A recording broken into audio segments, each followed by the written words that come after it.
Hallelujah praise the lord ஆண்டவருக்கு நன்றி சொல்வோம். இன்றைக்கு நாம் ஆண்டவருடைய வேத வசனத்தை எபிரேயர் புத்தகம் 12ஆம் அதிகாரத்திலிருந்து நாம் தியானிக்க இருக்கிறோம். எபிரேயர் 12ஆம் அதிகாரத்திலே முதல் 2வது வசனத்திலே நாம் ஒரு மாபெரும் ஓட்டத்தை குறித்து எபிரேயர் ஆசிரியர் சொல்வதை பார்க்கிறோம். There's a great race which has been described in the first two verses. Normally our life itself is a race. நம்முடைய வாழ்க்கையே ஒரு ஓட்டத்தை போன்றதுதான். ஆனால் ஆவிக்குரிய வாழ்க்கை என்று சொல்லும் போது அது ஒரு மிகப்பெரிய ஓட்டம் என்று நாம் இங்கே புரிந்து கொள்கிறோம். அது ஒரு மாரத்தான் ஓட்டத்தை போன்றது. ஆனால் அந்த ஓட்டத்திலே நாம் ஓடுவதற்கு அநேக தடைகள் உண்டு, அநேக கண்ணிகள் உண்டு. இவைகளை தவிர்த்து நாம் எப்படியாக பொறுமையோடு ஓட வேண்டும் என்பதை எபிரேயர் ஆசிரியர் இந்த பகுதியிலே குறிப்பிடுவதை நாம் பார்க்கிறோம். நம்முடைய வாழ்க்கையில் இருக்கிற கவலைகள், நம்முடைய எதிர்பார்ப்புகள், பயங்கள், இவைகள் எல்லாம் ஒரு பாரமாக இருக்கும்போது நாம் நிச்சயமாக நம்முடைய ஓட்டத்தை சிறப்பாக செய்ய இயலாது. அதுபோல நம்மிடத்திலே காணப்படுகிற பாவங்கள் அது கூட ஒரு பெரிய ஒரு கண்ணியாக இந்த ஓட்டத்தில் அமைகிறது என்பதை குறித்து இந்த பகுதியிலே நாம் பார்க்க இருக்கிறோம். நாம் இது எபிரேயர் 12ஆம் அதிகாரம் 1-2 வசனங்களை வாசிக்க கேட்போம்.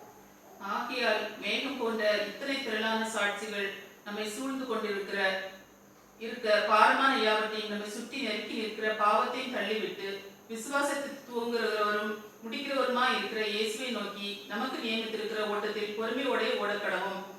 அவர் நமக்கு முன் வைத்திருந்த சந்தோஷத்தின் பொருட்டு அவமானத்தை எண்ணாமல் சிலுவையை சகித்து தேவனுடைய சிங்காசனத்தின் வலது பார்சத்தில் வீற்றிருக்கிறார். ஆண்டவருடைய அந்த மேலான ஒரு வழிகாட்டுதல் நமக்கு இருக்கிறது. அவரை நோக்கி நாம் பார்க்கும்போது இந்த ஓட்டத்தை நாம் நிச்சயமாக வெற்றிகரமாக முடிக்க முடியும் என்பதை குறித்து எபிரேயர் ஆசிரியர் குறிப்பிட்டு பார்க்கிறார். நாம் இந்த செய்திக்கு கடன் செல்வதற்கு முன்பாக ஜெபம் செய்வோம். நல்ல ஆண்டவரே, நன்றியோடு உம்மை துதிக்கிறோம், உம்மை ஸ்தோத்தரிக்கிறோம், உம்மை கனப்படுத்துகிறோம், உம்மை ஆராதிக்கிறோம். இந்த வேத வசனங்களை நீர் ஆசீர்வதி, இவைகள் எங்களுக்கு பிரயோஜனமாக இருக்கும். எங்கள் வாழ்க்கையை அது கட்டிவிட்டு புதுமாக இருக்கிறபடியாக நன்றியோடு உம்மை துதிக்கிறோம், ஸ்தோத்தரிக்கிறோம். கேட்கிற கால்களை உணர்வுள்ள இருதயத்தை எங்களுக்கு தார். எல்லா தடைகளையும் எடுத்து போடும். உம்முடைய சித்தத்தை எங்கள் வாழ்க்கையை நிறைவேற்ற நாங்கள் எங்களை ஒப்புக் கொடுக்கிறோம். இயேசு கிறிஸ்து நாமத்தில் ஜெபிக்கிறோம் நல்ல பிதாவே, ஆமென். ஸோ பலவிதமான தடைகள் மற்றும் கண்ணிகள் இந்த உலகத்திலே நாம் காண்கிறோம். 1 தீமோத்தேயு 6:10 பார்க்கிறோம், பண ஆசை எல்லா தீமைக்கும் வேறாக இருக்கிறது. அதே போல 2 தீமோத்தேயு 2:22 பார்க்கிறோம், பாலியத்துக்குரிய இச்சைகளுக்கு விலகியோடு என்று அப்போஸ்தலன் பவுல் சொல்வது போகிறோம். அதே போல பெருமைகளை குறித்து கூட நாம் வேதத்திலே பார்க்கிறோம். தானியேல் புத்தகம் 4ஆம் அதிகாரம் 29-31 வசனங்களிலே நாம் பார்க்கும்போது அங்கே நேபுகாத்நேச்சர் தமது பெருமையினாலே அவர் ஒரு பெரிய ஒரு வீழ்ச்சியை காண்கிறார். ஸோ இந்த காரியங்களை குறித்து நாம் விரிவாக வேதத்திலே நாம் தியானிப்போம். நம்முடைய வாழ்க்கை என்பது ஒரு ஓட்டம் தான். நாம் விரும்புகிறோமோ இல்லையோ எல்லோரும் ஒரு ஓட்டத்தை ஓடிக்கொண்டு தான் இருக்கிறோம். ஒரு சிலர் மிக ஆர்வமாக ஓடிக்கொண்டிருக்கலாம், ஆனால் எல்லோரும் ஓடிக்கொண்டிருக்கிறார்கள் என்பது எந்த ஒரு சந்தேகம் இல்லை. ஒரு பெரிய கட்டடத்தின் மேல் நின்று நாம் பார்க்கும்போது அந்த ரோட்டில் போய்கொண்டிருக்கிற டிராஃபிக்கை நாம் பார்த்தா மக்கள் அங்கேயும் இங்கேயும் போய்கொண்டிருப்பதை நான் பார்ப்போம். அநேக முறை நாம் காண்கிறோம். நம்முடைய உள்ளத்திலே கேள்விகள், இவங்கெல்லாம் எங்கே போயிட்டுருக்காங்க அப்படி நமக்கு ஆச்சரியம் உண்டாவதுண்டு. ஆனால் இவர் எல்லோரும் ஓடுவதின் ஒரே நோக்கம் தங்களுடைய வாழ்வு ஆதாரத்தை அவர்கள் பெற்றுக்கொள்வதற்காக. For their own livelihood. People keep zooming up and down in the traffic. So they are all running. ஆனால் சரீர பிரகாரமான இந்த ஓட்டத்தில் நாம் எப்பொழுது வேண்டுமானாலும் ஒதுக்கிக் கொள்ளலாம், பாதைகளை மாற்றிக்கொள்ளலாம், அல்லது வழியில் காணப்படும் வேறு விதமான காரியங்கள் நம்மளுடைய கவனத்தை இழுக்கும்போது அந்த காரியத்துக்கு பின்னாக நாம் போகலாம். ஸோ அந்த ஓட்டத்திற்கு எந்த ஒரு ஒரு கோலோ ஒரு டெஸ்டினேஷனோ கிடையாது. அதுக்கு இருக்கிற ஒரே டெஸ்டினேஷன் நம்முடைய வாழ்க்கையை சீர்படுத்தி வாழ்க்கையை சம்பாதிப்பது, வாழ்க்கையில் முன்னேறுவது. அப்படியாகத்தான் இருக்கு. ஆனால் ஆவிக்குரிய ஓட்டம் அப்படிப்பட்டதல்ல. ஒரு மாரத்தான் ஓட்டத்தில் ஓடுகிறவன் முழு கவனம் என்னவன் அந்த ஓட்டத்தை முடிப்பதில் தான் இருக்கும். He will be focused. The person who is running a marathon race, he will be focused in finishing the race at all times. அவனது மனம் அங்குமிங்கும் அலைப்பாய்ந்து பாதை மாறி எப்பொழுதுமே போவது கிடையாது. அவன் வேகமாகவும் அதே நேரத்திலும் பொறுமையாகவும் ஓடினால்தான் வழியில் மயங்கி விடாமல் அவனது ஓட்டத்தை முடிக்க இயலும். ஸோ இந்த ஓட்டத்தை ஓடுவதற்கு நல்ல பயிற்சியும் ஒழுக்கமும் திறமையும் பொறுமையும் கூட தேவையாக இருக்கிறது. நமது ஆவிக்குரிய வாழ்க்கை கூட ஒரு மாரத்தான் ஓட்டத்தை போன்றதுதான்.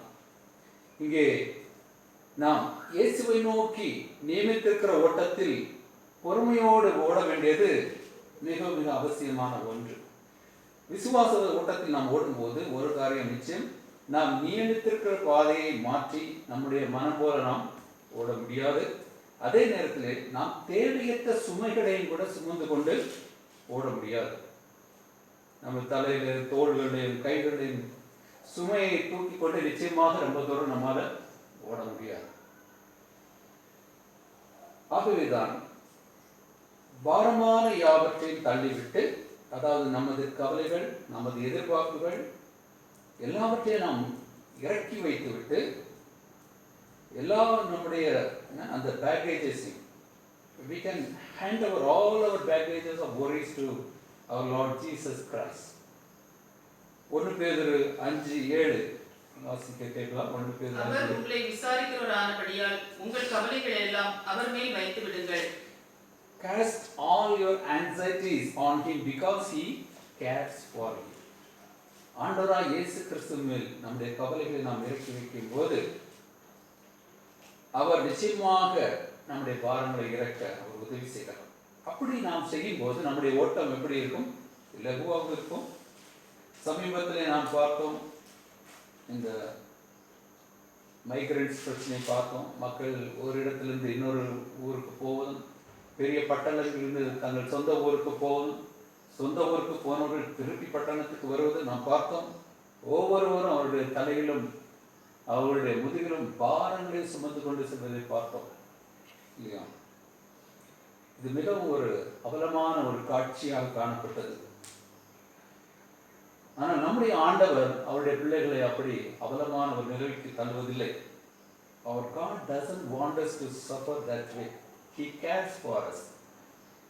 நம்முடைய பாதுகாப்புக்காக, நம்முடைய தேவைகளை சந்திப்பதற்காக, ஆண்டவருடைய ராஜ்யத்தை குறித்த நம்முடைய பயணத்திலே ஆண்டவர் எப்பொழுதும் நம்மை குறித்த கரிசனை உள்ளவராக இருக்கிறார் என்பதை நாம் நன்றாக புரிந்து கொள்ள வேண்டும். ஆகவேதான் நாம் பாரமான யாவற்றையும் தள்ளிவிட்டு அவற்றை எல்லாம் நாம் இறக்கி வைக்க வேண்டும். ஆண்டு சொல்ல, வருத்தப்பட்டு பாரம் சுமக்கிறவர்கள் என்னிடத்தில் வாருங்கள், நான் உங்களுக்கு இளைப்பாறுதல் தருவேன் என்று. அவர் தருகிற அந்த இளைப்பாறுதலை நாம் பெற்றுக்கொண்டவர்களாக இந்த ஓட்டத்தை நாம் தொடர்ந்து ஓடுவது மிக மிக முக்கியமானதாக இருக்கிறது. இரண்டாவதாக சில கண்ணிகளை குறித்து கூட இந்த பகுதி பேசுவதை நாம் பார்ப்போம். Throw off sins that easily entangles, அதாவது நம்மை சிக்க வைக்கும் பாவ காரியங்களை நாம் தூக்கி எறிய வேண்டும். கவலைகள் ஒருவேளை நம்முடைய முன்னேற்றி செல்வதை அது நம்முடைய வேகத்தை குறைக்கலாம். ஆனால் பாவம் என்பது நம்மை என்ன செய்துவிடும்? முற்றிலுமாக நம்மை சிக்க வைத்துவிடும். We will be entangled in the sins and we will be dragged back. அதிலே சிக்கிக்கொண்டு நாம் பின்னாடி இழுக்கப்பட்டு விடுவோம். ஸோ ஆகவே பாவத்தை குறித்து நாம் மிக மிக ஜாக்கிரதையாக இருக்க வேண்டியது அவசியமாக இருக்கிறது. ஸோ த வேதம் சொல்கிறது, throw off sins that easily entangles. ஒரு வேடனை போல பிசாசானவன் தந்திரமாக யாரை விழத்தள்ளலாம், எத்தனை விசுவாசிகளை விழத்தள்ளலாம் என்று அவன் சுற்றி தெரிந்து கொண்டிருக்கிறான். நாம் எங்கு பார்த்தாலும் கண்ணிகள் வைக்கப்பட்டிருக்கு. There are traps everywhere. There are traps. These traps, இந்த பிசாசானுடைய கண்ணிகள் 3 விதமான விதத்தில் அமைகிறதை நாம் பார்க்கிறோம். See, he uses the standard method. நமக்கு தெரியும், நம்ம எல்லோருக்கும் தெரிந்த ஒரு காரியம்தான். அவன் மக்களை அவன் விழத்தள்வதற்கு 3 விதமான சோதனைகளை மக்களுக்கு முன்பாக கொண்டு வருகிறார். அதை முதலாவதாக அவன் அந்த ஏதேன் தோட்டத்திலே அவன் அதை முயற்சி செய்து அதிலே வெற்றி கண்டான். It was a huge success for the devil because entire mankind fell from the glory of God because of that trap on which Eva was trapped. We all know what the trap is. அவனுடைய அந்த trap என்னவென்று நமக்கு தெரியும். ஆதியாகமம் 3:6 நாம் வாசிக்க கேட்போம். அப்பொழுது ஸ்திரீயானவள் அந்த விருட்சம் புசிப்புக்கு நல்லதும் பார்வைக்கு இன்பமும் புத்தியை தெளிவிக்கிறதற்கு இச்சிக்கப்படத்தக்க விருட்சமாய் இருக்கிறது என்று கண்டு அதன் கனியை பறித்து புசித்து தன் புருஷனுக்கும் கொடுத்தாள், அவனும் புசித்தான். அந்த விருட்சம் புசிப்புக்கு நல்லதும் பார்வைக்கு இன்பமும் புத்தியை தெளிவதற்கு இச்சிக்கப்படலாம் விருட்சமாய் இருக்கிறது என்று கண்டான். அதேதான் 1 யோவான் 2:14 நாம் பார்ப்போம். ஏனெனில் மாமிசத்தின் இச்சையும் கண்களின் இச்சையும் ஜீவனத்தின் பெருமையாகவும் ஆகிய உலகத்தில் உண்டானவைகள் எல்லாம் பிதாவினால் உண்டானவைகள் அல்ல, அவைகள் உலகத்தினால் உண்டானவைகள் என்று. இவைகளெல்லாம் பிசாசினால் உண்டானவைகள். நம்முடைய வாழ்க்கையிலே வருகின்ற அந்த பாவ கண்ணிகளை இந்த 3 காரியங்களுக்குள்ளாக நாம் அடக்கிக் கொள்ளலாம். மாம்சத்தின் இச்சை, கண்களின் இச்சை, ஜீவனத்தின் பெருமை. இதைதான் அவன் ஆண்டவரிடத்தில் கூட முயற்சி செய்தார் பிசாசு. மத்தேயு 4:3 பார்க்கிறோம். அவன் ஆண்டவருக்கு 3 நாம் பார்க்கிறோம். ஆண்டவரை நோக்கி நீ இந்த கல்லை அப்பமாக்கி புசி என்று சொன்னபோது அவருடைய மாமிசத்தின் இச்சையை சோதித்து பார்ப்பதை நாம் பார்க்கிறோம். 6 சொல்கிறார், தேவனுடைய குமாரனை ஆனால் நீ தாழ குதியும் என்று சொல்வதை பார்க்கிறோம். அதாவது கோபுரத்தின் உச்சிலிருந்து கீழே குதி, ஆண்டுடைய தூதாக்கள் உண்மை தாங்குவார்கள் என்று சொல்வதை பார்க்கிறோம். ஜீவனத்தின் பெருமையை அங்கே சோதிப்பதை பார்க்கிறோம். மற்றும் 8வது வசனத்திலே பார்க்கும்போது இந்த உலகத்தின் ராஜ்யங்களை மகிமையான அவருக்கு காண்பித்து இவையெல்லாம் உமக்கு தருவே என்னை வழங்குகிறது. ஆனால் ஆண்டவர் அந்த பிசாசான ஆண்டவருடைய வார்த்தையினாலே அங்கே ஜெயித்தார். அதே போலவே அவன் ஒவ்வொருவரையும் சோதிக்க எப்பொழுதும் அவன் துணிவுள்ளவனாக காணப்படுகிறான். பழைய ஏற்பாட்டு காலத்தில் கூட நாம் பார்க்கிறோம், அநேக பரிசுத்தவான்கள் ஆண்டவருடைய விசேஷித்த ஆசீர்வாதத்தை பெற்றவர்கள், ஆண்டவரால் தெரிந்தெடுக்கப்பட்டவர்கள் இது போன்ற ஒரு கண்ணியிலே சிக்கி தங்களுடைய மகிமை இழந்து போவதை நாம் பார்க்கிறோம்.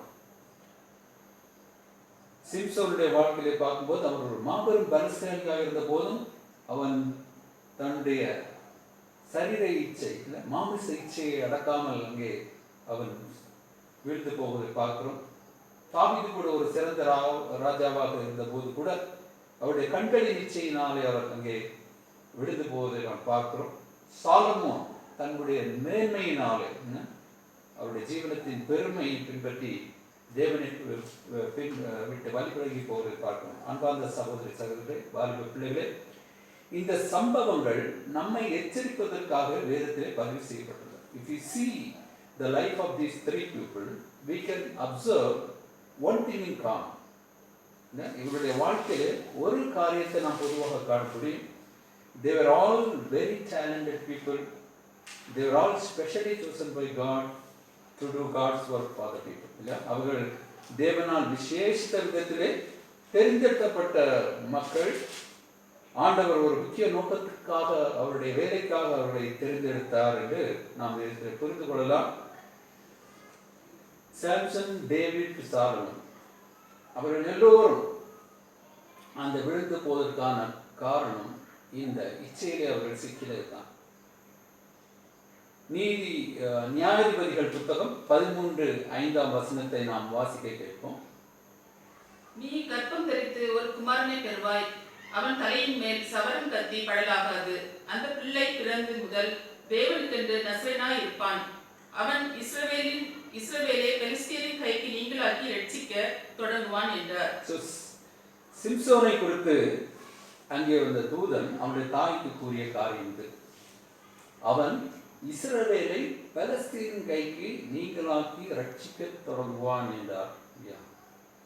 அவனுடைய தலையிலே சவரன் கத்தி படலாகாது என்று சொல்வதை பார்க்கிறோம்.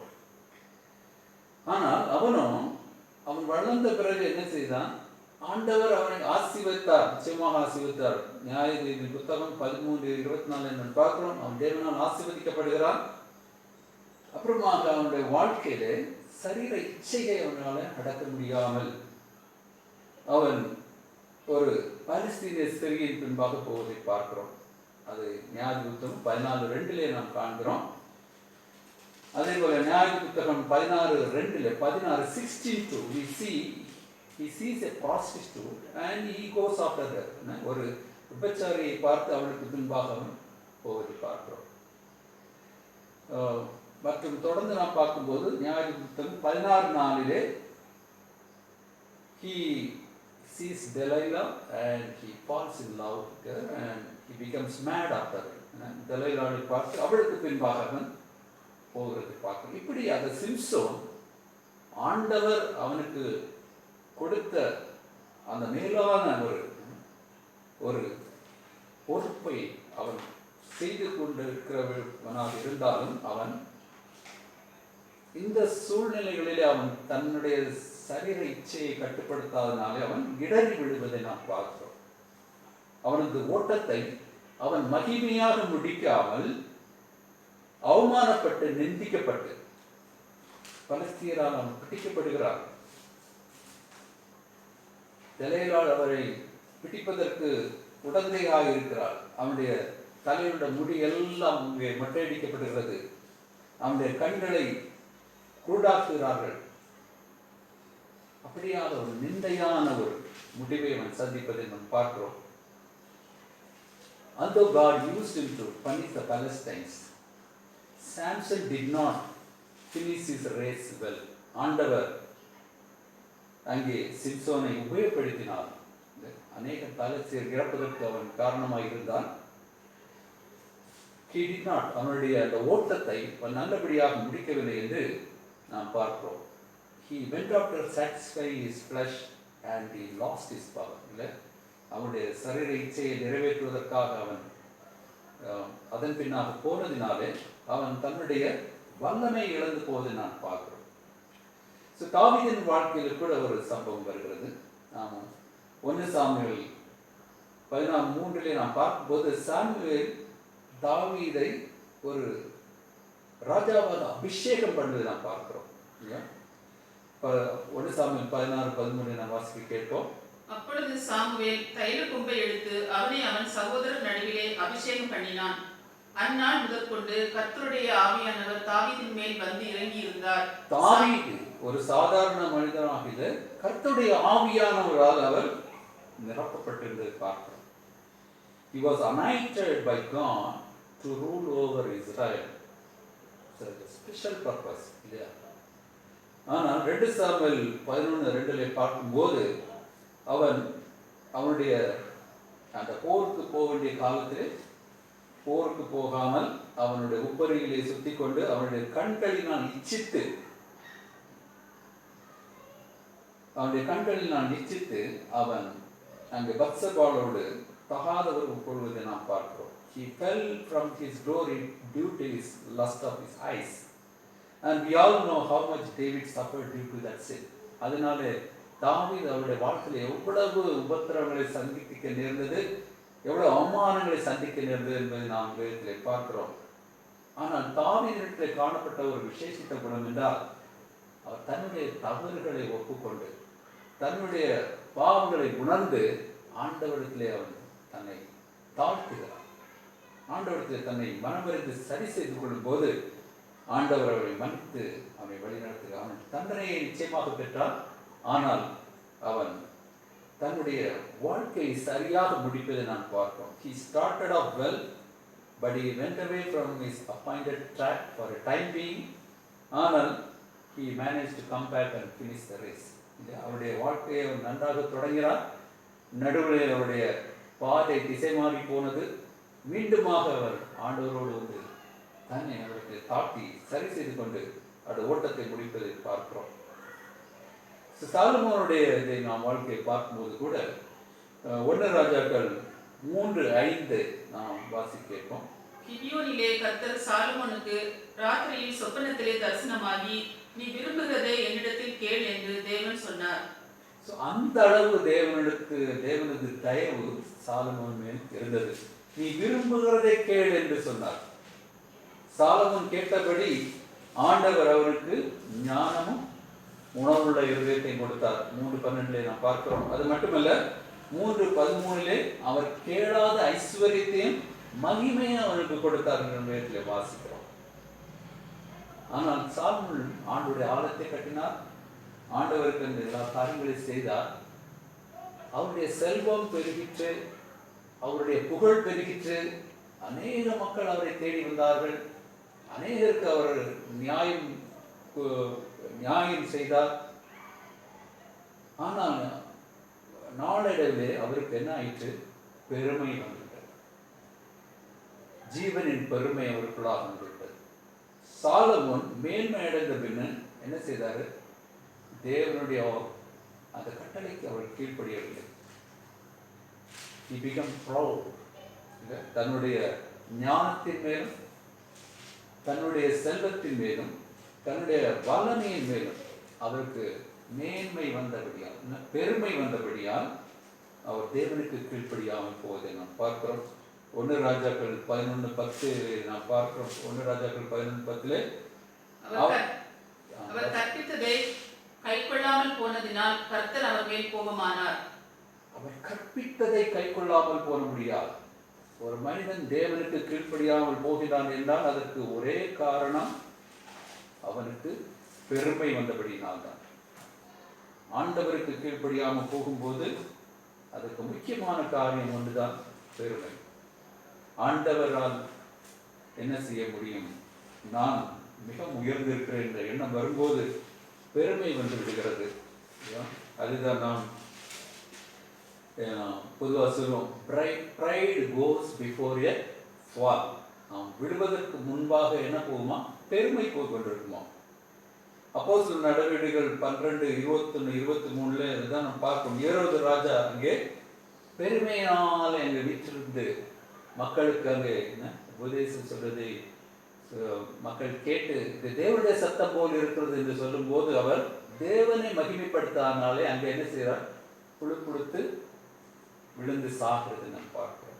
ஸோ பெருமை எப்பொழுதுமே வீழ்ச்சியை கொண்டு வரும் என்பதெல்லாம் மறந்து கூடாது. ஸோ மாமிசத்தின் இச்சை, கண்களின் இச்சை, ஜீவனின் பெருமை, இந்த காரியங்களை சாத்தான் மிக மிக தந்திரமாக உபயோகப்படுத்தி ஆண்டோடைய பிள்ளைகளை விளை செய்து கொண்டிருக்கிறான், விளை செய்தான். So all these 3 people were used by God.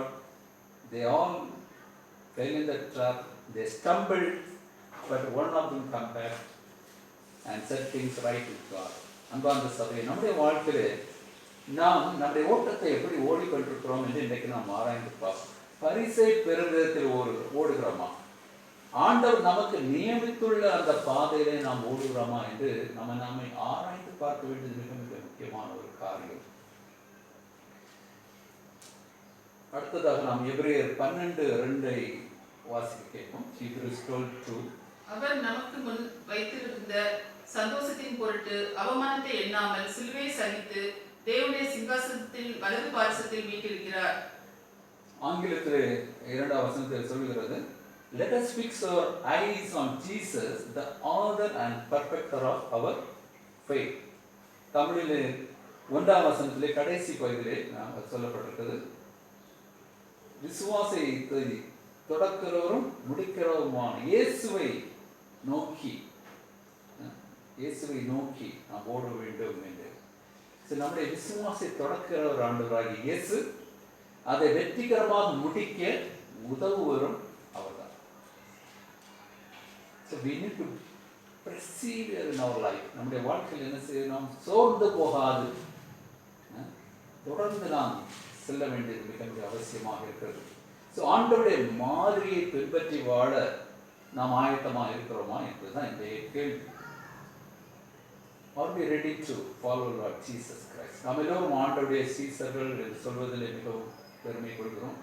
ஆனால் நடைமுறையிலே நாம் எப்படி இருக்கிறோம் என்று இன்றைக்கு நாம் ஆராய்ந்து பார்ப்போம். இயேசுவை நோக்கி பார்ப்போம். இயேசுவை நோக்கி நாம் பார்க்கிறோமா? அவரை ஒரு மாதிரியாக நாம் வைத்திருக்கிறோமா? Don't look at the leaders and the pastors. None of them are perfect. பாஸ்டரையோ சபை மூப்பர்களையோ நாம் பார்ப்பது சரியில்லை. யாருடைய வாழ்க்கையும் சரியில்லை, பெர்ஃபெக்ட் இல்லை. ஆண்டவருடைய வாழ்க்கை மட்டும்தான் perfect. So we need to look at Lord Jesus Christ. Jesus has overcome the devil by using God's word in Matthew chapter 4. மத்தேயு 4ஆம் அதிகாரத்தில் நாம் பார்க்கிறோம். அவர் சாத்தானை என்ன செய்தார்? அவருடைய வார்த்தையை கொண்டு அவர் ஜெயம் கொண்டார். அவரும் சோதிக்கப்பட்டார். ஆனால் சோதனையில் அவர் என்ன செய்தார்? வெற்றி கொண்டார் என்று நாம் பார்க்கிறோம். மட்டுமல்ல, he overcame the devil by submitting to the will of God. ஆண்டவருடைய சித்தத்துக்கு தம்மை ஒப்பு கொடுத்து அவர் சோதனையிலே ஜெயிப்பதையும் நான் கூட வேதத்திலே பார்க்கிறோம்.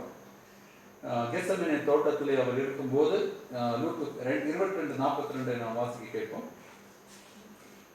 லூக்கா 22:42.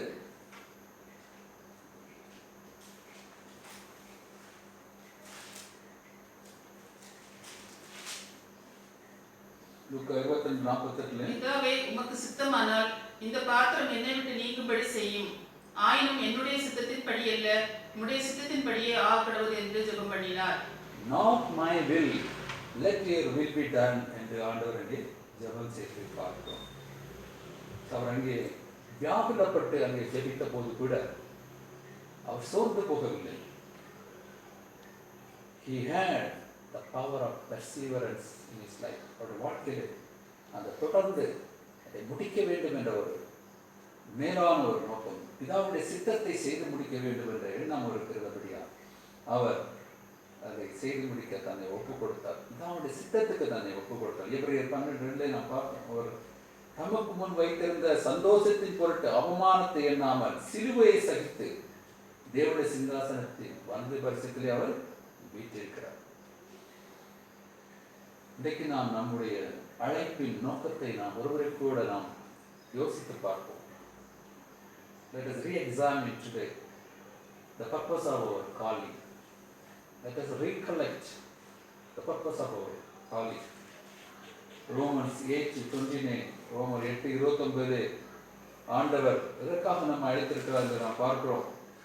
தேவன் நம்மை அவரது குமாரனின் சாயலுக்கு ஒப்பாய் இருப்பதற்கு முன்குறித்திருக்கிறார் என்று நாம் பார்க்கிறோம். We are predestined to conform to the likeness of Lord Jesus Christ. So நம்முடைய விருப்பம் என்ன என்பது மிக முக்கியம். What is our desire? Do we really want to be conformed to the likeness of Lord Jesus Christ? ஆண்டவருடைய சாயலுக்கு ஒப்பாக வேண்டும் என்கிற விருப்பம் நமக்குள்ளாக காணப்படுகிறதா? If you are serious about our calling, then options are not much. நம்முடைய அழைப்பை குறித்து நான் மிகவும் சீரியஸாக இருப்போம் என்றால் நிறைய அங்கே வாய்ப்பு இது என்ன சொல்றது சாய்ஸஸ் அங்கே இல்லை. So we have to run the race marked for us. நமக்கு நியமிக்கப்பட்டிருக்கிற அந்த ஓட்டத்திலே நாம் ஓட வேண்டும். நமக்காக நியமிக்கப்பட்டிருக்கிற அந்த பாதையிலே நாம் ஓட வேண்டும். மட்டுமல்ல, நாம் ஒருபோதும் விட்டு விடாமல் தளர்ந்து விடாமல் நாம் தொடர்ந்து ஓட வேண்டும். நம்முடைய ஓட்டம் ஒரு நோக்கத்தோடு நாம் ஓட வேண்டும். We should run with a purpose. ஆகாயத்தில் சிலம்பம் அடிப்பது போல் அடிக்காமல் நாம் ஒரு நோக்கத்தோடு ஓட வேண்டும். அதுதான் அப்போஸ்தலர் பவுல் 1 கொரிந்தியர் 9:25-27 நாம் சொல்வது பார்க்கணும்.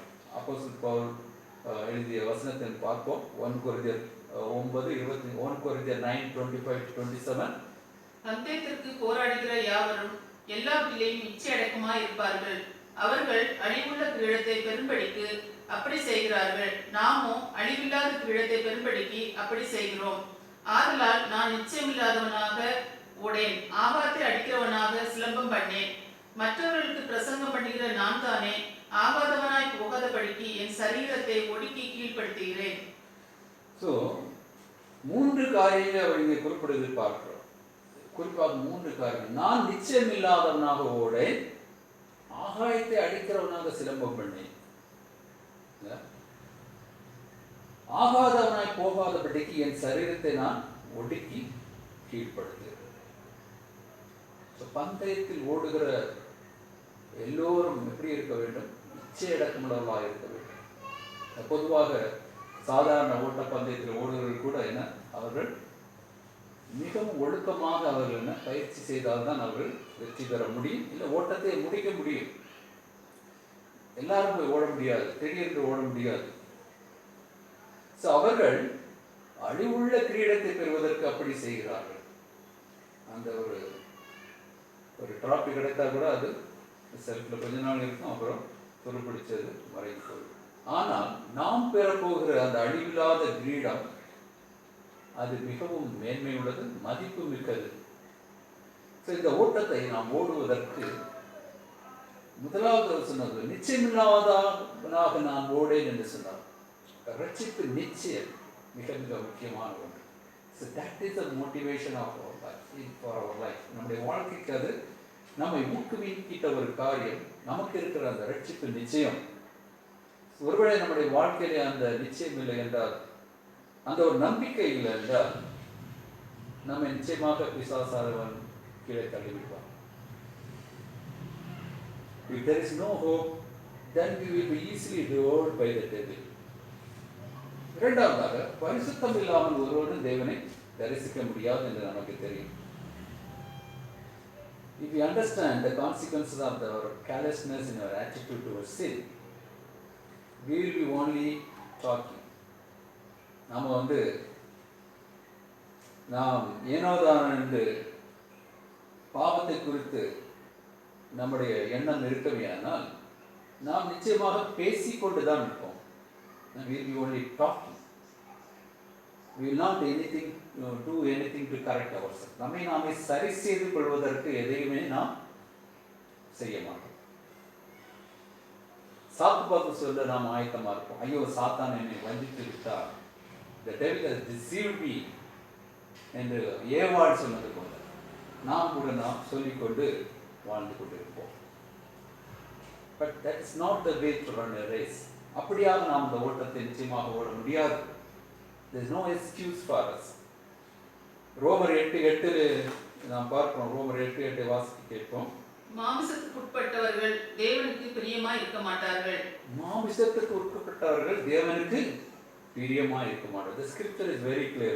வேத வசனங்கள் மிக தெளிவாக கூறுகிறது. If you are in Christ, we will live by the Spirit. நாம் கிறிஸ்துவுக்குள்ளாக இருந்தால் நிச்சயமாக நாம் பரிசுத்த ஆவியானவரை வழிநடத்தப்படுவோம். ஸோ பரிசுத்த ஆவியானுடைய ஆளுகைக்குள்ளாக நாம் வாழுவோம்.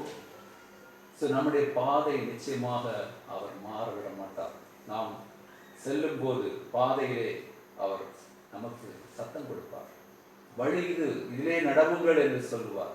He will be the guiding force behind us at all times. மூன்றாவதாக அவர் இங்கே கூறும்போது, ஆகாதவனாய் போகாதபடிக்கு அவர் தன்னுடைய சரீரத்தை ஒடுக்கி கீழ்ப்படுத்துகிறார் என்று கூறியிருப்பார். So even Paul could not say, I am now totally transformed, I am now totally perfect, I have come closer to the likeness of Christ என்று அவரால் சொல்ல முடியல. நாம் இயேசு கிறிஸ்துவின் சாயலுக்கு மாறிவிட்டேன் என்று சொல்ல அவராலே முடியவில்லை. He had to fight with his body on each and every moment. அவர் தன்னுடைய சரீரத்தோடு போராடி மேற்கொள்ள வேண்டியது இருந்தது. அவருடைய போராட்டம் அவருடைய சரீரத்தோடு இருந்து கொண்டிருக்கிற என்று அவர் இங்கே சொல்வதை நாம் பார்க்கிறோம். 2 தீமோத்தேயு 2:22 நாம் வாசிக்கிறோம். 2 தீமோத்தேயு 2:22. அன்றியும் பாலியத்திற்குரிய இச்சைகளுக்கு நீ விலகி ஓடி சுத்த இருதயத்தோட கர்த்தரை தொழுது கொள்கிறவரோட நீதியும் விசுவாசத்தையும் அன்பையும் சமாதானத்தையும் அடையும்படி நாடு. நாம் வாசித்தோம், we have to run in the track which is marked for us. We have to run the race which is given to us. நமக்கு நியமித்திருக்கிற அந்த ஓட்டத்தை நாம் ஓட வேண்டும் என்று வாசிக்க கேட்டோம். So in 2 Timothy 2:22, Apostle Paul says, flee from evil desires of youth and pursue righteousness, faith, love and peace. Along with those who call on the Lord with a pure heart. ஆகவேதான் Apostle Paul தீமோத்தேயுக்கு இந்த அறிவுரை கொடுக்கிறார். பாரிய இச்சைகளுக்கு விலகி ஓடும்படி சொன்ன அவர் இங்கே சரியான track என்ன என்பதை கூட அவர் சொல்வதை பார்க்கிறோம். சரியான பாதை என்பதை கூட அவர் சொல்வதை பார்க்கிறோம். நீ சுத்த இருதயத்தோடு கர்த்தரை தொழுகிறவர்களோட நீதியையும் விசுவாசத்தையும் அன்பையும் சமாதானத்தையும் அடையும்படி நாடு என்று சொல்வதை பார்க்கிறோம். நீதி, விசுவாசம், அன்பு, சமாதானம். The righteousness, faith, love and peace. So that is a track which is appointed for us. நமக்கு கொடுக்கப்பட்டுள்ள அந்த பாதை அதுதான். We should run along with other believers. ஆண்டவருடைய பிள்ளைகளோடு இந்த பாதையிலே நாம் ஓடிக்கொண்டிருக்க வேண்டும். நமது ஓட்டத்தில் குறிக்கப்பட்டுள்ள அந்த பந்தய பாதை அல்லது வழித்தடம் எதுவோ அதில்தான் நாம் ஓட வேண்டும். நாம் தடமாறி ஓடினால் தகுதி இழந்து விடுவோம். சைனி ஆபிரகாம் ஒரு அத்லெட் இருந்தாங்க, உங்களுக்கு தெரியும் நினைக்கிறேன். சைனி வில்சன் கூட அவர் சொல்லுவாங்க. 1986 சியோல் ஒரு ஏசியாட் கேம் நடந்தது. அதில் 800 மீட்டர் ஓட்ட பந்தயத்தை அவர்கள் ஓடினார்கள். அந்த ஓட்டத்தை ஓடின போது she came first. அவருக்கு இரண்டாவது வந்தவர்கள் மிக பின்னாடி இருந்தார்கள் தூரத்திலே. முதலாவது ஓட்டத்தை அவர் முடித்தார். ஆனால் அவளுக்கு என்ன பரிசு கொடுக்கப்படவில்லை. இந்த ஓட்டப்பந்தயத்தில் ஒரு சட்டம் இருக்கிறது. நாம் அந்த ட்ராக்கை மாற்றி ஓடினால் என்ன தெரியும், தகுதி இழந்து விடுவோம். ஸோ அந்த பெண் அந்த ஓட்டத்தை ஓடின போது அவள் ட்ராக்கை மாற்றி ஓடினாலே தகுதி இழக்க செய்யப்பட்டாள் என்று அந்த நாட்களில் அறிவிக்கப்பட்டு, instead of winning the race, she was disqualified and lost the race. அவர் தன்னுடைய அந்த ஓட்டத்திலே தோற்று போனார். அவருடைய பாதை மாறினபடியாக. ஸோ நமக்கு நியமிக்கப்பட்டுள்ள பந்தய பாதைகள், அந்த பந்தய பாதைகளை நாம் ஒருபோதும் மாற்றக்கூடாது.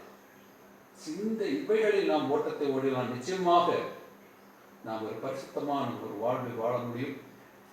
வேத வசனங்கள் சொல்கிறது, நாம் இந்த ஓட்டத்தை முடிக்கும் போது ஆண்டவருக்கு முன்பாக நம்முடைய கணக்கை ஒப்புவிக்க வேண்டும்.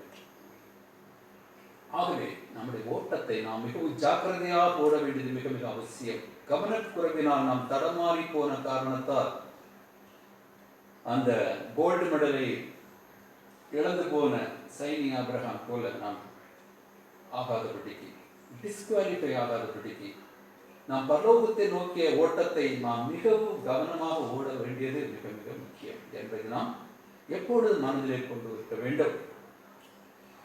2 பேதுரு 1:10-11 வாசிக்க கேட்போம்.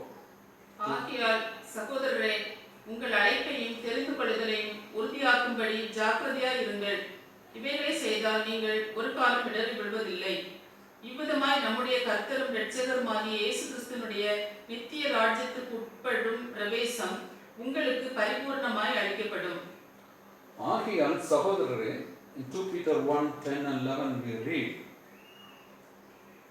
உங்கள் அழைப்பையும் தெரிந்து கொள்ளுதலையும் உறுதியாக்கும்படி ஜாக்கிரதையாயிருங்கள். Be alert, be careful. When you do these things, you will never stumble. நீங்கள் ஒரு காலம் இடறி விடுவதில்லை என்று சொல்வதை இங்கே பார்க்கிறோம். இவ்விதமாய் நாம் நம்முடைய கர்த்தர் லட்சணமாக இயேசு கிறிஸ்துடைய நித்திய ராஜ்யத்துக்கு பிரவேசம் உங்களுக்கு பரிபூர்ணமாய் அளிக்கப்படும். நாம் இடறி விழாதபடி ஓட்டத்தை முடிக்கும் போது நிச்சய ராஜ்யத்துக்குரிய பிரவேசம் நமக்கு அளிக்கப்படும். ஸோ இங்கே ஒரு பந்தய ஓட்டக்காரனுக்கு அவரது பயிற்சியாளர் அறிவுரைகளை கொடுப்பது போல, வெற்றி பெறுவதற்கான நெறிமுறைகளையும் கற்றுக் கொடுப்பது போல அப்போஸ்தலன் பேதுரு இங்கே நமக்கு அறிவுரை கூறுவதை பார்க்கிறோம். ஒரு தனி சிறந்த பயிற்சியாளர் போல நமக்கு ஒரு சில நெறிமுறைகளை அவர் விவரித்து இந்த வசனங்களில் சொல்வதை பார்ப்போம். He says, when you do these things, you will never stumble or fall. Secondly, he says, you will receive a rich welcome into the eternal kingdom of our Lord and Savior Jesus Christ. நாம் நமக்கு நியமித்த ஓட்டத்திலே பொறுமையோடு ஒழுக்கத்தோடு நாம் ஓடும்போது 2 காரியங்கள் இங்கே நிச்சயிக்கப்பட்டிருக்கிறது. நாம் விழுந்து போவதில்லை, நமக்கு ஆயத்தம் பண்ணி வைத்திருக்கிற அந்த நிச்சய ராஜ்யத்திலே நாம் நிச்சயமாக பிரவேசிப்போம் என்பதில் எந்த ஒரு சந்தேகமும் இல்லை. கடைசியாக அப்போஸ்தலன் பவுல் பிலிப்பியர் 3:12 வாராக கூறுகிறார். பிலிப்பியர் 3:12 வாசிக்க கேட்போம். நான் அடைந்தாயிற்று அல்லது முற்றும் தேறினவனானேன் என்று எண்ணாமல், கிறிஸ்து இயேசுவினால் நான் எதற்காக பிடிக்கப்பட்டேனோ அதை நான் பிடித்துக் கொள்ளும்படி ஆசையாய் தொடர்கிறேன். அப்போஸ்தலன் பவுல் இங்கே சொல்வதை பார்ப்போம். நான் அடைந்தாயிற்று அல்லது முற்றிலும் தேறினான் என்று எண்ணாமல், கிறிஸ்து இயேசுவினால் நான் எதற்காக பிடிக்கப்பட்டவனோ அதை நான் பிடிக்கும்படி ஆசையாய் தொடர்கிறேன். அவர் எதற்காக பிடிக்கப்பட்டார்?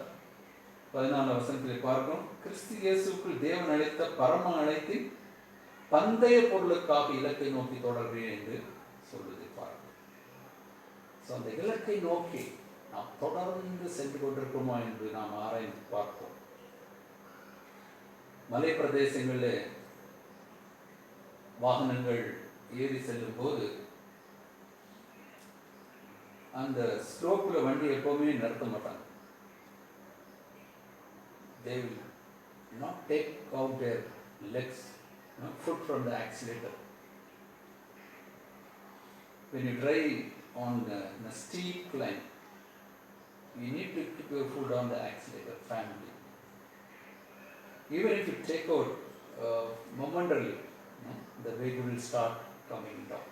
நம்முடைய ஆவிக்குரிய வாழ்க்கை அது போல தான். நான் ஒருபோது தளர்ந்து விடக்கூடாது, சோர்ந்து போகக்கூடாது. பொறுமையோடு நம்முடைய ஓட்டத்தை நாம் ஓடிக்கொண்டே இருக்க வேண்டும். Let us press on towards the goal. நமக்கு நியமித்திருக்கிற அந்த பந்தய பொருளை நாம் பெற்றுக்கொள்வதற்காக நாம் இலக்கை நோக்கி தொடர்ந்து ஓடுவோம். Our God is with us. தேவன் நம்மோடு கூட இருக்கிறார். When we have the desire to live a victorious life, the Lord will definitely help us. நமக்கு அந்த ஒரு வாஞ்சை, ஒரு விருப்பம் இருக்கும்போது நிச்சயமாக தேவன் நாமை வெற்றி பெற செய்வார்கள், எந்த ஒரு சந்தேகமும் இல்லை. ஸோ ஒருவர் கூட நாம் இன்றைக்கு தியானித்த காரியங்களை ஒருவர் கூட நாம் யோசித்து பார்ப்போம். நாம் ஒரு மிகப்பெரிய மாபெரும் ஓட்டத்தை ஓடிக்கொண்டிருக்கிறோம் என்பதை நாம் புரிந்து கொள்ள வேண்டும். அந்த ஓட்டத்துக்கான பரிசு மிகப்பெரிய ஒரு பரிசு. It's a huge reward which is awaiting us. The crown of eternal life and escape from hell fire. நமக்கு இருக்கிற அந்த பரிசு ஒரு பெரிய நித்திய வாழ்வுக்குரிய அந்த கிரீடம், மட்டுமல்ல அந்த நரக அக்னியிலிருந்து நமக்கு ஒரு விடுதலை. நாம் நம்மை பாரமாக அழுத்துகிற காரியங்களை குறித்து நாம் கவனமாக இருப்போம். Let us be aware of the burdens which we carry unnecessary. தேவையில்லாமல் நாம் பாரங்களை சுமந்து கொண்டிருக்கிறோம் வாழ்க்கையிலே. காஸ்தனவை அதை தூக்கி எறிங்கள், த்ரோ அவே என்ற விதத்தில் நாம் வாசித்தோம். ஆண்டவர் சொன்னார், come to me all who are heavily laden, I will give you rest. வருத்தப்பட்டு நாம் பாரம் சுமக்க வேண்டிய தேவையில்லை.